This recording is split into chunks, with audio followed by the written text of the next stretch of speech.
Bueno, os presento, ¿vale? Carmen Durán, de Miteco, ¿vale? Del Comisionado para la Economía Circular, ingeniera agrónoma especializada en industrias agroalimentarias por la Universidad Politécnica de Madrid, con cursos de posgrado, y la mayor parte de su carrera profesional la ha desarrollado en la administración pública, ya que es funcionaria del Cuerpo de Ingenieros Agrónomos del Estado. Ha trabajado en el ámbito de agricultura y de medio ambiente, y respecto a este último, primero en la unidad de apoyo al director de aguas y a continuación en la Subdirección General de Residuos, y ahora como jefa de la unidad técnica de Comisionado para la Economía Circular, trabajando en esta temática desde 2016, o sea, una experta en economía circular. A Ricardo Izquierdo, que es un referente y un orador buenísimo, al que seguimos, admiramos, ¿vale? Algunas personas. Y es director general de Economía Circular del Ayuntamiento de Fuenlabrada, representante de la Federación Española de Municipios y Provincias en la Comisión de Coordinación en Materia de Residuos, adscrita al MITER, y codirector de la Cátedra de Economía Circular del Ayuntamiento de Fuenlabrada y de la Universidad Rey Juan Carlos. Bueno, y un experto en temas sobre todo de residuos y municipios, ¿no? Y también tenemos a Alberto Fernández, de Reviste, el Scrap, del cual vamos a también hablar. Sí, uno de los scraps, de los primeros que tenemos aún sin autorización, ¿no? No, estamos autorizados provisionalmente. Ah, provisionalmente. Bueno. Es ingeniero industrial por la Escuela Técnica Superior de Ingenieros Industriales de Madrid y cuenta con una larga trayectoria en la gestión de residuos, con experiencia en empresas como Huarte Servicios, Onyx, Tecmet, ACS, Urbaser, FCC y Ecoembes, donde lideró diversas áreas regionales y formó parte de la Dirección de Relaciones Externas y Responsabilidad Social. Fundador de CID Medio Ambiente, ha impulsado proyectos de economía circular y sistemas de responsabilidad ampliada del productor, y fue director de operaciones de Procircular, obteniendo autorización como scrap para envases domésticos, comerciales e industriales. Actualmente, director de operaciones de Reviste, y que es el sistema voluntario de responsabilidad ampliada del productor para el residuo textil. O sea, con este foro vamos a entrar y a intentar poner un poco de luz en diferentes aspectos, tanto de la gestión de residuos desde diferentes ámbitos. Vamos a empezar por Carmen, para que nos diga, con estos retos que tenemos, ¿no?, en el textil, cómo puede ser, cómo lo podemos transformar, hacer más circular, qué hay que hacer con las empresas, qué tienen que hacer las empresas, qué tiene que hacer el sector, los gestores de residuos, la industria, qué recursos hay, ¿no?, un poco al alcance de las empresas, sabiendo que además la mayoría somos pymes, ¿no?, como bien ha dicho Pablo. Hay unos mecanismos, ¿no?, de administración pública, y por qué es necesario la inclusión de medidas de acompañamiento como el PERTE de economía circular en el sector textil. Bueno, pues un poco retomando, ¿no?, el diálogo que hemos seguido con Gemma y con Pilar, es verdad que desde las administraciones públicas se están poniendo sobre la mesa distintos tipos de instrumentos. Muchos son instrumentos de carácter normativo, como ha contado muy bien Pablo. Y en esos instrumentos que tenemos también el reglamento de ecodiseño, con todo el tema del pasaporte, también todo dentro del paquete de economía circular, todas las cuestiones de consumidor, el derecho de reparación, etcétera, etcétera, una serie de instrumentos que son necesarios. Pero además es verdad que todos somos conscientes de que es necesario pegar ese salto y que hacer esas medidas de acompañamiento. Estas medidas de acompañamiento suponen la introducción de capacidad económica o de empuje económico a las empresas. Este empuje puede ser o bien desde el punto de vista fiscal, que es necesario seguir trabajando, desde el punto de vista de la compra pública ecológica, que se refleja muy bien en el reglamento de ecodiseño, y luego además con apoyo directo. Y este apoyo directo es a través de financiación.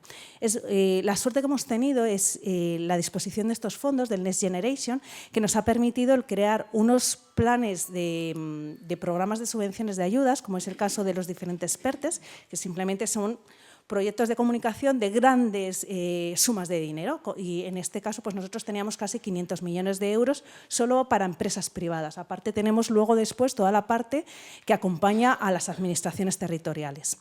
Entonces, en la parte de las empresas privadas se optó por hacer una especificidad propia al sector textil por las complejidades que tiene. Y esto se debía a 3 motivos fundamentales: el volumen de productos puesto en el mercado, al volumen de productos y residuos que se generan y después al impacto de estos productos a lo largo no solo de la fase de uso, sino también de la fase de producción. Entonces, lo que se veía era, por un lado, desde el punto de vista del volumen de puesto en el producto, que yo creo que antes todos los habéis comentado muy bien. En Europa, bueno, desde el punto de vista de economía circular no hablamos ya tanto de valor de producto, sino también de volumen, del peso de los productos, ¿no? Y entonces, de los 12 millones de toneladas que se ponen en el mercado, solo no llegan a una cuarta parte, son producidos dentro de Europa con las necesidades, bueno, un poco como lo que contaba también Pilar, ¿no? de las exigencias normativas, de las calidades, los controles que se les hacen a las empresas europeas. Y teníamos este reto, por un lado, el reto de la necesidad de acompañar a estas empresas para que fuesen capaces de adaptarse al reglamento de ecodiseño. Y no solo al reglamento de ecodiseño, también teniendo en mente pues, determinados tipos de etiquetas, como puede ser la etiqueta, nosotros como administración siempre tenemos la Ecolabel, aunque es verdad que no es el sector en el que más se siga, pero tenemos esas referencias de cómo hay que producir, ¿no? estos productos y cómo hay que utilizarlos pues, para reducir el número de sustancias químicas que habíais comentado, para que estas fibras que se utilizan sean monomateriales y pueda ser más fácil su reciclaje, el tipo de fibra, cómo podemos introducir el mayor contenido de material, es decir, el ir adelantándonos a todas las cuestiones que nos van a obligar la normativa y que una vez que además se impere ya no es posible hacer este tipo de ayudas. Nosotros, como muy bien sabéis, estamos trabajando dentro del mercado europeo y en el mercado europeo hay que mirar muy bien esas competencias entre empresas, no apoyar a unos más que a otros y eso nos hace tener que medir mucho dónde se pone la mano, dónde se ayuda y entonces, bueno, pues el momento es ahora. Junto con eso teníamos todo el volumen de residuos que se generaban, residuos que además, muy bien ha señalado Pablo, no son fáciles de gestionar. Nosotros tenemos la jerarquía siempre puesta en la cabeza, la prevención es lo primero, de hecho es una de las cuestiones por la que tiene un apartadito especial, por así decirlo, las empresas de inserción. Sí que las hemos ayudado a que tienen un poquito más de puntuación que el resto porque queríamos que estuvieseis allí y así lo hemos intentado reflejar, no solo en eso, sino también en el tipo de contratos, también lo hemos intentado beneficiar en esa evaluación de las empresas y del tipo de proyecto. Y ahí lo que vemos, o sea, el problema que tenemos, que lo comentabais un poquito antes también, era la falta de tecnologías, muchas que aún le faltan el escalado, y por eso hemos permitido tanto una ayuda a la parte de investigación, que no era, como ministerio, no es nuestro objetivo principal, pero sí que se ve esa necesidad, y por otro lado, el ayudar a la prevención y sobre todo a montar plantas de reciclaje, porque esa capacidad falta. En España para solo municipales es necesaria una inversión, que Ricardo lo sabrá bien también, de 1.500 millones, que es mucho dinero solo para municipales, entre que está este flujo que a día de hoy la gestión, tristemente, fuera de la prevención es vertedero e incineración. Y falta tecnología en mecánico, termodinámico, en químico, o sea, no es suficiente. Y por eso se ha apoyado. Y por último, pues esa necesidad de que los productos que se pongan en el mercado pues mejoren. Entonces, hemos hecho una serie de ayudas que van un poco en la línea a la parte de, teniendo en mente fundamentalmente que nuestro gran problema era el reciclaje, queríamos ir allí. Es verdad que no hemos tenido la respuesta que hubiésemos querido, nos hemos adelantado en el tiempo, no se han conjugado adecuadamente, tristemente no va a ser posible luego después esa conjunción, porque una vez que entren los RAP no se puede financiar según qué cosas, todo lo que vaya por RAP, aplicando el principio de quien contamina paga, no podemos entrar, la administración, entonces podemos financiar lo que queda fuera.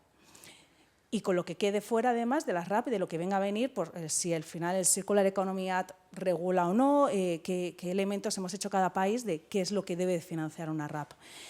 Y después hemos intentado pues, todo lo que es la parte de producción. O sea, en eso sí que hemos tenido una gran respuesta, pese a que está muy deslocalizado a nivel europeo, pero sí que hemos tenido como una gran respuesta dentro de este sector junto con la parte de investigación. Y bueno, no me quiero extender más porque pues podría contar bueno, mucho más de los PERTES, pero es un poco la idea que teníamos en la cabeza. ¿Y en qué medida puede ayudar un esquema de ayudas a la consecución de mayores compromisos en circularidad? O sea, quizás esa sería como una valoración de estos PERTES, del impacto real del PERTE textil en concreto o otros mecanismos de financiación. ¿Qué retorno, ¿no?, están teniendo, ¿no? ¿Qué efecto están teniendo incentivador? Bueno, todas las ayudas del Next Generation son diferentes a los fondos estructurales que hemos tenido hasta ahora. Los fondos estructurales simplemente eran una ejecución económica. ¿Qué es lo que entra nuevo con el Next Generation? Que lo que quieren realmente es que sea transformador. Ya olvidémonos de la economía circular, que es transformadora en sí misma, sino como fondo. Entonces, ¿qué es lo que se pretende? Que realmente el dinero que se pone desde el punto de vista, o sea, el dinero público, que no deja de ser un dinero, o sea, un bien de todos y se reparte para unos pocos, pues que tengan ese efecto. ¿Cómo lo hemos traducido a nosotros en las ayudas? Pues que nosotros vemos que se tienen que alcanzar objetivos. La empresa les hemos permitido establecerse sus objetivos, que van a ir mucho más allá de lo que obligatoriamente por normativa tienes pues esa obligación de realizar. Tenemos que ir como muchísimo más allá y se establecen una serie de indicadores y hacemos una medición. Entonces, lo que vemos es el retorno que hace a la sociedad la empresa, que hace la capacidad de transformación, que al fin y al cabo no olvidemos que la entidad, me da igual que la entidad sea una entidad social, que sea una empresa, una pyme, una grande, todos tienen que poner dinero, pero es que no solo es ese dinero, sino que además tienen que hacer un bien para todos, porque al fin y al cabo es un bien común. Y bueno, están utilizando medios que son de todos los, ¿no?, de todos los europeos. Y entonces, bueno, pues un poquito la diferencia que hemos tenido hasta ahora, y ha sido un poquito distinto a cualquier procedimiento de subvenciones que hay normalmente en el mercado. Quizá en lo que es el sector textil era algo muy nuevo porque no se había, digamos, financiado, ¿no?, tan directamente y con tanto volumen de proyectos de dinero, ¿no?, de golpe. Sí, la verdad es que a nosotros lo que nos ha llegado, o sea, sabéis que cuando hemos trabajado con los PERTES se habla, o sea, ese diálogo se hace a través de asociaciones de carácter nacional, un poco por el tipo de territorio, o sea, por el tipo de administración que nosotros somos, y entonces la sorpresa que nos hemos llevado es que no había otra tipología de ayudas dentro del sector, hemos sido los primeros. Nuestra forma de hacer el diseño ha sido muy envolvente, muy intentar abarcar todos los aspectos, aplicando los principios de circularidad y entendiendo la circularidad desde el punto de vista muy amplio, es verdad, con nuestros límites, porque había cuestiones que sí que sabemos que están sobre la mesa y que son necesarios para el sector.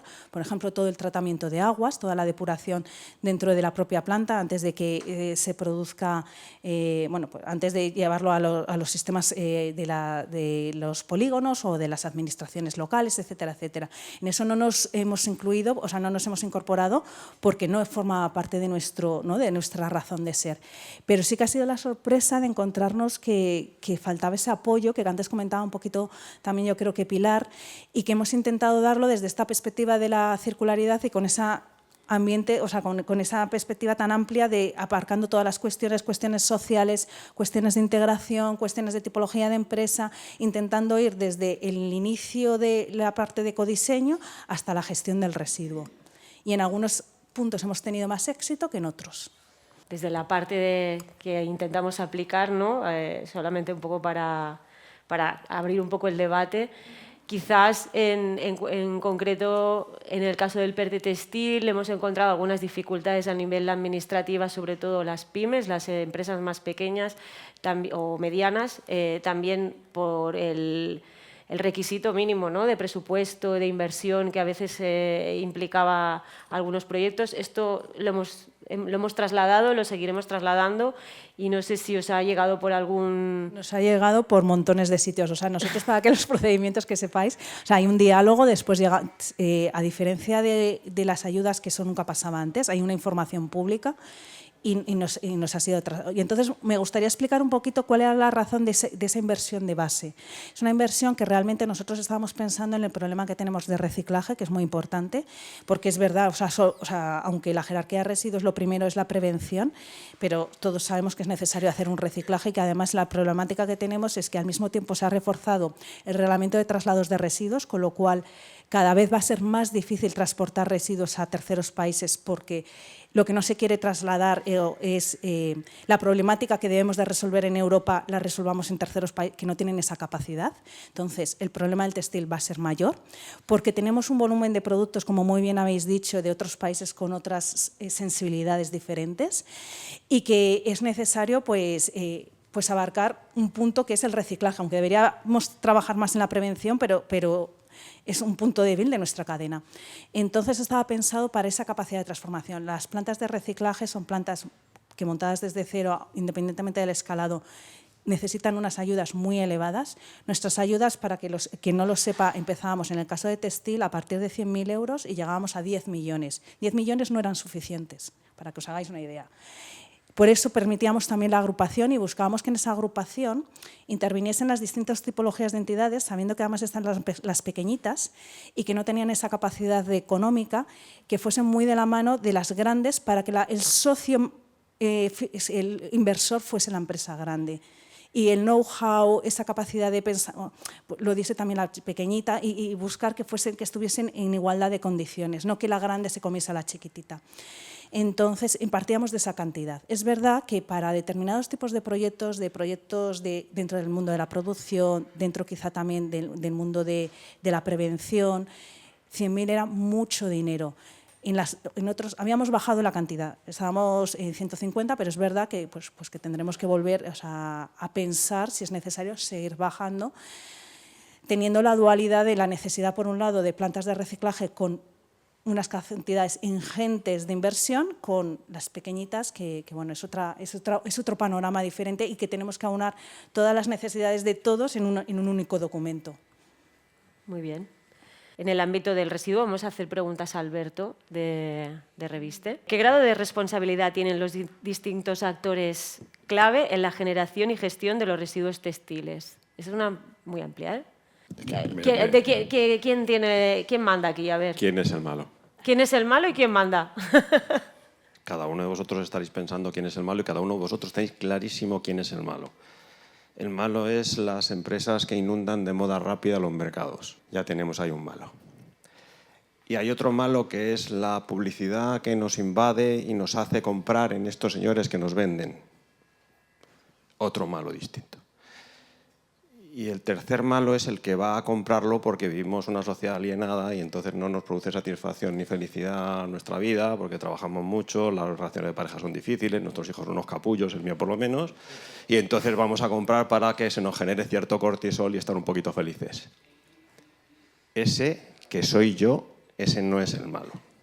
Así que cada uno buscaros el malo que queráis, pero los que compramos moda rápida, los que consumimos moda y los que tiramos residuo a la basura, somos todos y cada uno de nosotros, y nuestros hijos, y nuestros primos, y los familiares, y los que están ahí fuera. Así que es nuestra sociedad que nos ha traído a este punto la que ha creado este problema en este punto. Y es lo que tenemos que resolver a través de la normativa. Y es, señores, hemos creado un problema, buscar el culpable de crear ese problema ahora mismo tiene poca solución, pues cada uno que le eche la culpa a quien corresponda, y lo que se trata es de cómo solucionamos el problema que hemos creado, y para eso el texto del Real Decreto, que es el primer Real Decreto que afectará a los muchos que seguirán en la gestión de residuo textil y, como ha pasado en otros casos de responsabilidad privada del productor, será cada vez más exigente para conseguir cada vez objetivos más sociales, más ambientales y que tengamos un estado, un bienestar de vida y no contaminemos y creemos una economía circular, etc. Acabamos de empezar en un flujo, o vamos a empezar en un flujo que en otros casos, en otros residuos, tiene ya mucho recorrido, tiene 25 años de recorrido, nosotros acabamos de empezar. Así que una de las cosas que ha planteado el estudio de ISTAS es ningún residuo en Europa jamás ha alcanzado esos objetivos partiendo de donde estamos en el plazo que nos pide el texto del Real Decreto. Así que nosotros pues, tendremos que hacer alguna heroicidad para conseguir lo que nadie en el mundo ha conseguido hasta ahora. No sabemos muy bien cómo. Y respecto a lo del PERTE, y de las inversiones, ahora habla Opinión, no la revista, habla Alberto, una planta de preclasificación para la reutilización. Ahora mismo tenemos una capacidad en torno a las 50.000-60.000 toneladas. Hoy estamos recogiendo en torno a los 130.000. Es decir, tenemos la capacidad de preclasificación para utilización del 50% de lo que se recoge hoy. Si nos fijamos en un objetivo en el año 2035 de alcanzar un objetivo del 50% del residuo generado, necesitamos multiplicar la capacidad de instalaciones que tenemos hoy por 10. Esas instalaciones que tienen una inversión en torno a 2 o 3 millones de euros, 10 veces las plantas que tenemos ahora, más plantas de clasificación para el reciclado, con una inversión entre los 5 y los 7,5 millones de euros. Tenemos 3, necesitaremos 15. Y plantas de reciclado, con una inversión desde los 150 hasta los 250 millones de euros, necesitaremos al menos 3. Así que dinero para invertir y sitio para invertir hay. Es una cuestión de enfocar dónde podemos poner y de qué manera podemos poner los recursos. ¿Cuáles son las acciones prioritarias para Reviste ante el inicio de la responsabilidad ampliada del productor para los residuos textiles? O sea, ¿qué me quita el sueño? Año 2026-27. ¿Qué me quita el sueño? Pues te digo lo que me quita el sueño. Cuando sea obligatoria la responsabilidad ampliada del productor, al día siguiente no tenemos la capacidad de hacer lo que dice el texto del Real Decreto, que es que todo el material debe ser preclasificado antes de su exportación. No tengo esas infraestructuras. Al día siguiente de ponerse en marcha. Entonces, ¿qué me quita el sueño? Pues lo primero que vamos a lanzar ya con carácter de urgencia es un estudio de necesidad de infraestructuras. ¿Qué necesitamos? ¿Dónde lo necesitamos? ¿Y de qué capacidad lo necesitamos? Y lo que os vamos a pedir, la colaboración a ERES, es qué capacidades tenéis hoy y qué capacidades estresadas tenéis hoy. ¿Qué le llamo capacidades estresadas? Pues posiblemente tengamos que trabajar a 3 turnos y posiblemente tengamos que trabajar fines de semana. ¿Y eso requerirá financiación? Pues requerirá financiación. ¿Y habrá que financiarlo? Pues habrá que financiarlo. El objetivo es todo el material que se recoge tiene que pasar por una preclasificación previa a la exportación y todo el material exportado tiene que ir con una hojita que responsabilice al exportador de que lo que va ahí es producto y no residuo. Y ese papelito que viene en el texto del Real Decreto es una responsabilidad personal en nombre de una figura jurídica que asume a alguien. Y detrás de esto pues vamos a estar Reviste muy vigilantes de que no se exporte nada que no sea absolutamente reutilizable. Y para eso, por primera vez, hemos definido, muchos de los que estáis aquí, conocéis el modelo de acuerdo que tenemos en el caso de los municipios del piloto, unas especificaciones técnicas de materiales recuperados. ¿Qué entendemos por ropa exportación? Esto. ¿Qué es lo que tenemos que exportar? Algo que cumpla esto. ¿Y qué vais a hacer para verificarlo? Pues vamos a hacer controles de calidad. Están en los acuerdos que alcancemos con los operadores, con los municipios. Vamos a hacer controles de calidad para garantizarnos que estamos exportando ropa y no estamos exportando residuos. Mi problema fundamental, de los muchísimos que tengo, es la necesidad de infraestructuras que tendremos con mucha urgencia. Y tenemos que saber dónde, cuándo y qué inversión necesitaremos. Y a partir de ahí nos tocará sacar licitaciones para garantizar a los operadores las inversiones que requieren, los plazos que requieren de amortización esas inversiones de este tamaño, ¿no? Por inversiones de 200 millones de euros, no puede decir, no, yo saco una licitación en el que te doy el material para el año que viene y los 200 millones de euros al año siguiente, pues no sé si te voy a dar material. Pues no puede ser. Vamos a tener que garantizar a estas empresas plazos suficientes para que sus inversiones puedan tener garantía sobre ellas. Y otra cosa que nos toca hacer, y esto pues ya no lo veo tanto como un reto, es garantizaros a los operadores la viabilidad económica de vuestras actividades. No pueden estar dependiendo y fluctuando del valor del mercado de exportación, que es lo que pasa hoy. Cuando el mercado de exportación baja, el scrap, es decir, los productores, es decir, todos los consumidores a través de la organización de la responsabilidad privada del productor, tendremos que financiar el coste que tenga independientemente del valor de venta del mercado. Ricardo. A ver, los ayuntamientos son responsables desde el 1 de enero de 2025 de la recogida selectiva de los residuos textiles. ¿Y qué dificultades y retos representa para los municipios esto? ¿Qué ha cambiado? ¿Ha cambiado algo? Con la presentación que me has hecho, como no sea chispeante, me voy a me voy a marchar un poquito deprimido. Es que yo no he dormido mucho, no estoy muy graciosa, alguien tiene que hacer... El payaso, no me digas eso. No, bueno, no, darle un poco de chispa. Vamos a ver, la cuestión es la siguiente. Para empezar, todo lo que he oído hasta ahora no ha sido ninguna tontería, pero es una visión muy de parte. Esto es un elefante donde varios sabios ciegos están palpando y uno dice que es como una serpiente, otro que dice como una columna, y yo percibo el problema como una brocha maloliente que me da en la cara. Adivinad dónde estoy. Al final, la gestión de los residuos acaba siendo mi obligación no por la ley de residuos, no por el Real Decreto, sino por la ley de bases de régimen local, que dice que la gestión de los residuos es una competencia municipal. Claro, la ley de bases dice lo mismo que decía cuando se publicó en el año 75, que en aquel momento era coger muy poquita basura y llevarla a un agujero donde no estaba muy contaminado porque básicamente era un tema orgánico, y de vez en cuando el vertedero ardía, o bien porque ardía de forma espontánea o porque le echaba una cerilla. Y en aquel momento no es que fuéramos ecologistas, es que éramos pobres. Yo he venido hoy vestido sostenible. Esta chaqueta tiene 15 años. Mis zapatos son de cuero con suela, son de piel con suela de cuero cosida, hecha en Salvador Artesanos en Elche, y esta corbata tiene más de 15 años. Porque yo soy una persona sostenible y con vestimenta clásica. Mis hijos me dicen que soy un carca y un antiguo. Tengo 4 hijos, 3 hijas y un hijo, y mis hijas llaman a mi hijo la princesita, porque antes de salir de casa se vista con el outfit. Estamos en una situación